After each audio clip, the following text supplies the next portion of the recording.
একটু প্রশ্ন, আমরা জানি যে আমেরিকা এবং ইসরায়েল এরকম সিনিয়র নেতাদের তো এবং আর্মি অফিসার যারা শীর্ষ কমান্ডে ছিলেন তাদের সবাইকে মোটামুটি মেরে ফেলেছে প্রথম দফাতেই, এবং তারপরও আসলে তার নিরাপত্তার বিষয়টা কেন এতটা হালকাভাবে নেওয়া হলো যে রাহাবার তার নিজের বাসভবনেই ছিলেন।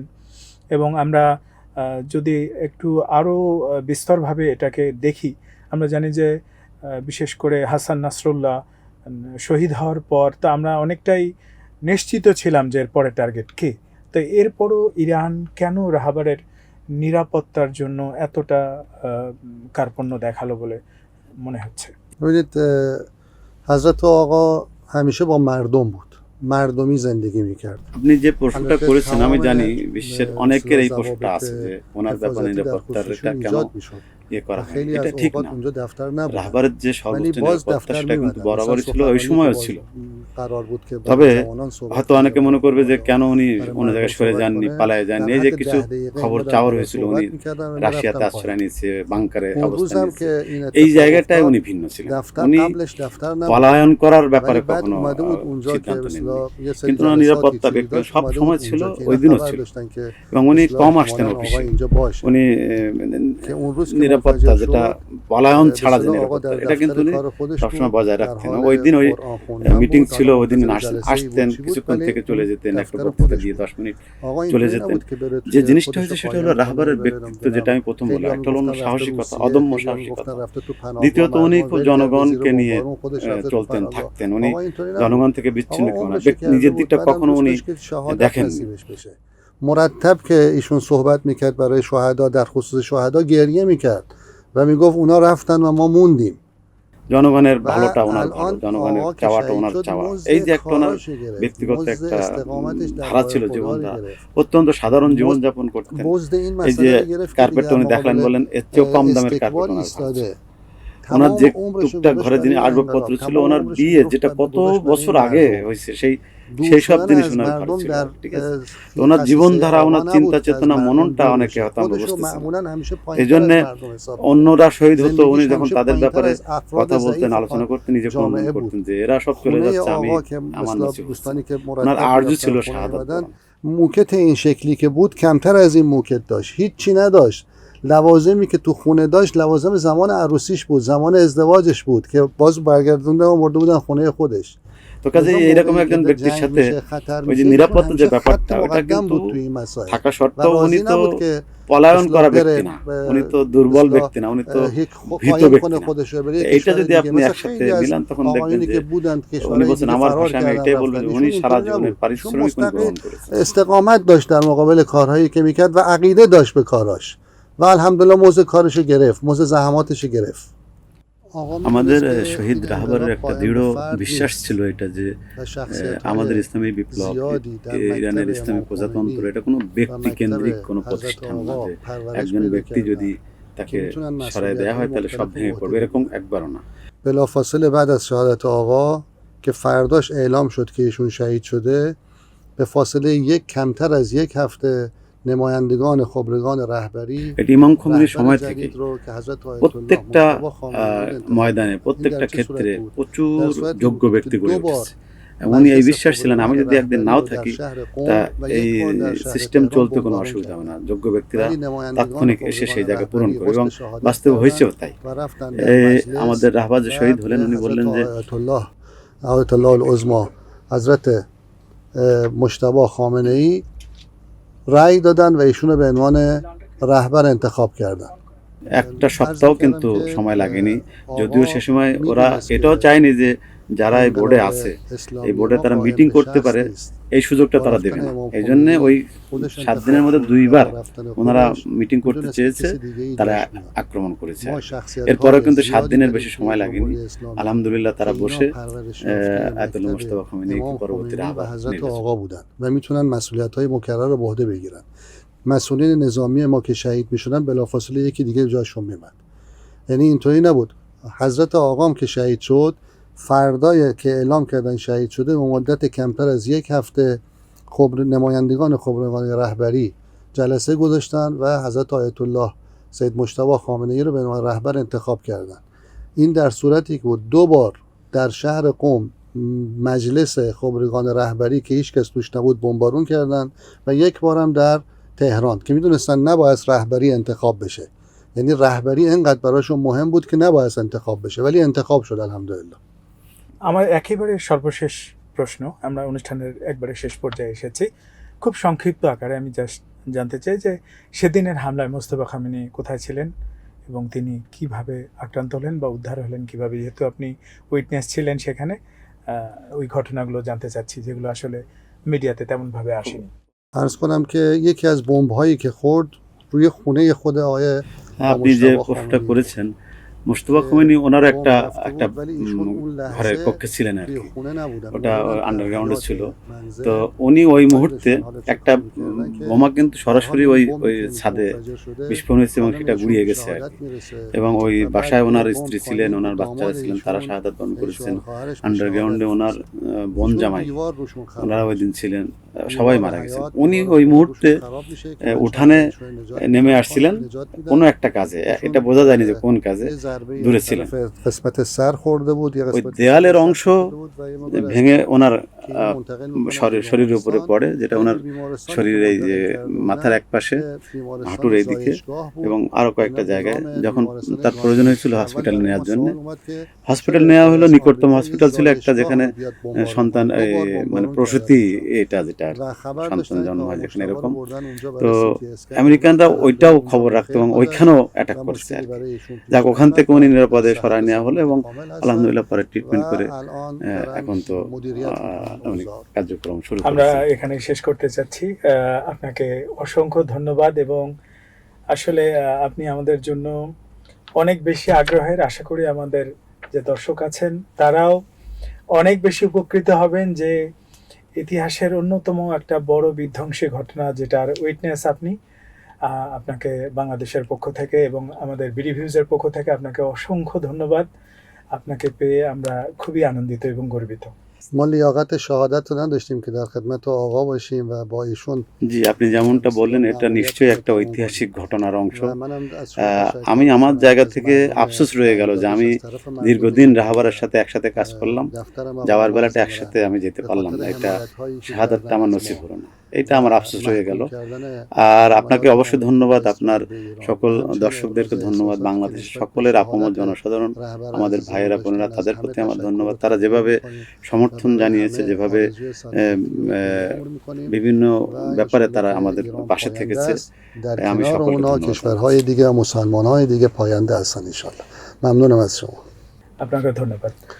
প্রিয় দর্শক, আমরা এতক্ষণ কথা বললাম বিশ্বের অন্যতম একটা বড় ট্র্যাজেডি, শহীদ ইমাম খামেনির হত্যাযজ্ঞের সময় যিনি উপস্থিত ছিলেন, যিনি সৌভাগ্যক্রমে বেঁচে গেছেন। আমরা তার কাছ থেকে, তার মুখ থেকে সেই দুঃসহ সময়ের কথাগুলো শুনলাম। আশা করছি আমাদের সমগ্র দর্শক যারা দেখছেন তাদের জন্য একটা নতুন অভিজ্ঞতা যুক্ত হবে। প্রিয় দর্শক, এরই সাথে শেষ করছি আমাদের আজকের আয়োজন। সবাই ভালো থাকুন, সুস্থ থাকুন আর নিরাপদে থাকুন। খোদা হাফেজ।